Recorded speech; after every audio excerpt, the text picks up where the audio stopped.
Alright, this next one is a comment that the crew have labeled bratty. I wonder what one would have to write to be labeled as such. Let's find out. The comment comes from Liam, and he writes, "It's obvious that SOE is waiting for a financial collapse so they could wipe out all of the upper class. And given that you donate all of the funds you raise from your platform to SOE, it's also obvious you have a decent amount of wealth yourself.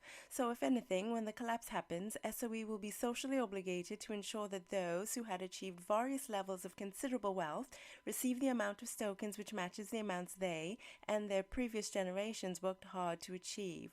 Why you would continue to advocate for the removal of the system from which you benefit and which is essential for maintaining social order is beyond me."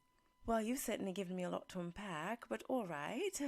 First off, Liam, I'm not convinced that classism in any form is what maintains social order, as you call it. And the financial collapse itself is what will wipe out the upper class, not SOE. And so they won't be obligated to provide you with any amount of tokens, let alone provide what was in your bank account. And if it all gets wiped out, you wouldn't be able to prove what you had in those accounts anyhow, since online statements can be doctored.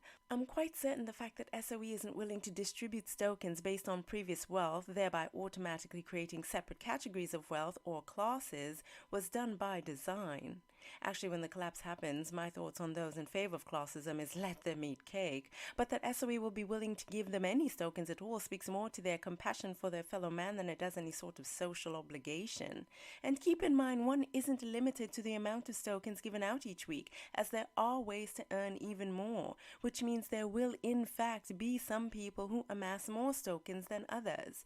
But when the fiat world does implode, joining SOE won't be something that's imposed upon us as some sort of new social order, so you certainly won't be obligated to sign up to receive any amount of tokens whatsoever, thus making your entire argument a moot point. Alright, Liam, and thank you for your comment.